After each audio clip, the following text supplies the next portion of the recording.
Welcome back to Giving, a program that celebrates creative philanthropy. I'm your host, Lisa Shields. In 2005, nearly 2,000 people lost their lives in Hurricane Katrina. Even more lost their homes and livelihoods, making it one of the worst humanitarian crises in American history. Many thought the city would never be rebuilt. Enter Brad Pitt. Having lived and worked in New Orleans, Pitt has an affinity for the Big Easy. To help the city, he combined his interest in architecture with his passion for philanthropy and all things green. Using millions of dollars of his own money, Pitt launched Make It Right, an aptly named project that is now becoming one of the largest green housing developments in the nation.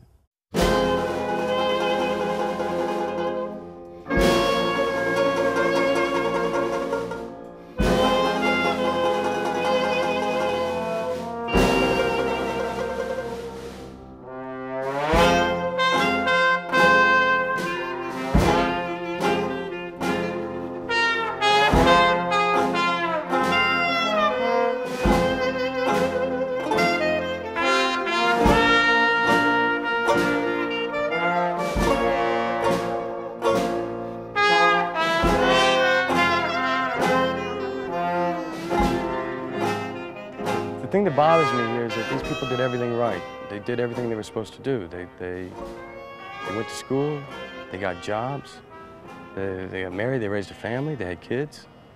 They saved with their jobs and they bought their own homes.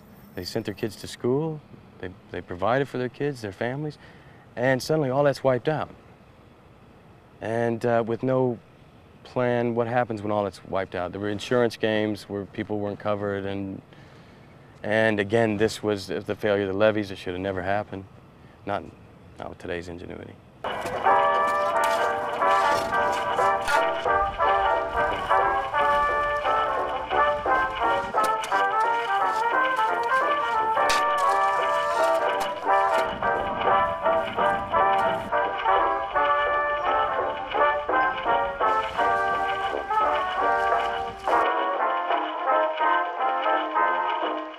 We're standing in the lower ninth. This is the levee that the buses, and what you have to remember is this place didn't get the buses to be evacuated.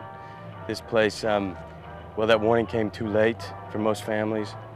So the people who were still stuck here, that means they were engulfed by this water, and this water knocking their homes off foundations, coming in their houses, and they had to scramble to the top. They didn't have enough time to get their dogs, if their dogs were in the backyard or tied up or tethered in any way. There's a lot of stories about that, and you know, over 1,000 lives were lost in this area where we stand right now because of that rush of water, or having to sit on their roofs for the next week. How important is it to get everyone back in the community? Oh man! Back in school. Yep, that's the whole thing, you know. And then they see so many of their friends that they know was on a list that was dead. So in the newspaper they was printed their names. So it's like a lot of their friends, they know they're not here, you know. So it's like, it take away from it, but it adds to it, because they want to come home. All of them want to come home. And being in a little bitty trailer that FEMA trying to put us out now, yeah. You know, they constantly knocking on the door. And it was like, we need y'all to move out of here, you know. So well, where are they suggesting people go? They're trying to give us some housing anywhere you want to go. I want to come to New Orleans. So it's just like, I got to wait and see if my papers or whatever, CCL or C, whatever it is, gonna come through, so they can help me. But they don't let you stay there for a little while and help you for a little while. You know, right now, to rent a house for me, it's like $2,500. You know, I didn't see 2 bedrooms, that's $2,500. I was just going around searching for houses. You'll see a lot of this still, just that houses that still haven't been cleaned up.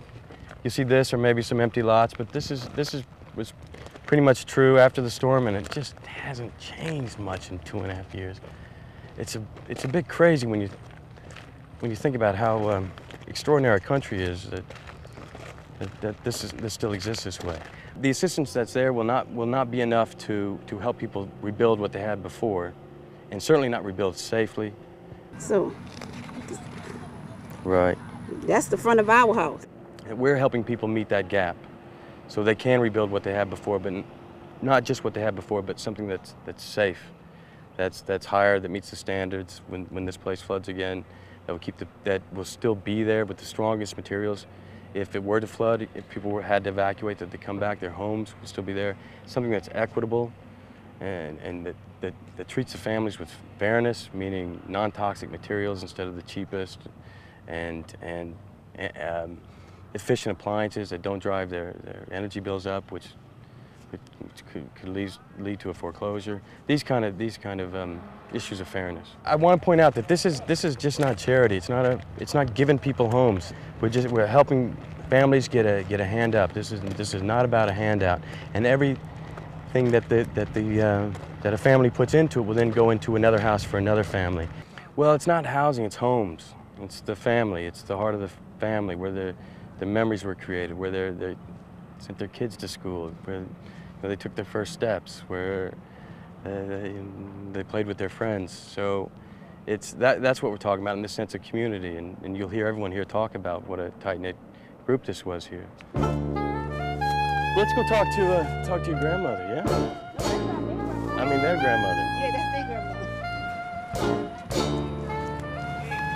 grandmother. It's a war zone, isn't it? Yes, indeed. This is nice to see, though. Wasn't here 2 months ago. Yeah, it wasn't. That's why I say y'all doing a good job. So what's the first day going to be like for you, moving back in? But the first day, well, first I want to get the house organized. Yeah. Put up my curtains. What color is your room going to be? Maybe pink? I would have never guessed. That's fantastic. I'm really excited about this because I know that I can lend a hand that will put a family back into its home. I know that it's a direct link. It's not, I'm not hearing of a crisis and saying that's bad and maybe sending something to some nebulous group that I really don't know where it goes. I know specifically that families will be able to rebuild their lives here, and I've met them. Thank you so much. Thank you. Yes, me. I do. I like the song. What about you? Jamel, you got a song? Oh, that's cool. That's great. What you're going to see in a year from now is hopefully this filled with homes and a thriving community. I mean, there's a lot of other issues to be addressed as far as infrastructure, but the school's in good form here, and there's hundreds of people on the ground working in healthcare and other grassroots programs that I think will all feed off each other.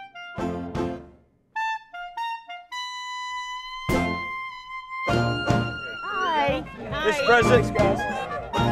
This guy's with the Make It Right team here.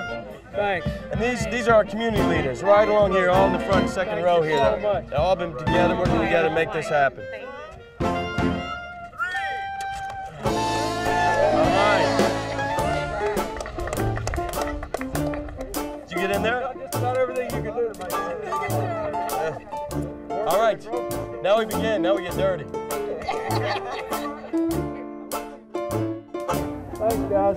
Yeah. Thank you all. Okay.